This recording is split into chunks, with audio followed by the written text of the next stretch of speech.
Kolegji i posaçëm i apelimit do të vendosë më 9 prill për kreun e prokurorisë së Lezhës Erion Sheaj, ndërsa SPAK ka kërkuar shkarkimin e tij për shkelje të rënda profesionale.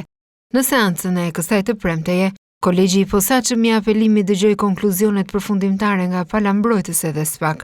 Drejtuesi i prokurorisë së posaçme i qëndroi shkaqeve të ankimit dhe i kërkoi kolegjit që të ndryshojë vendimin e Komisionit të Pavarur të Kualifikimit dhe shkarkimin nga detyrat të prokurorit Sheaj.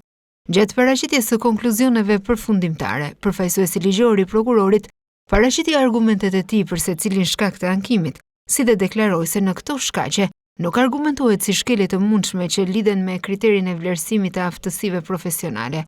Në seancën e 19 marsit, kreu i SPAK argumentoi se Sheaj kishte pasur mangësi serioze në ushtrimin e detyrës dhe se veprimet e tij kishin dëmtuar besueshmërinë e sistemit të drejtësisë, duke sjellë pasiguri dhe duke penguar hetimin e disa çështjeve të rëndësishme.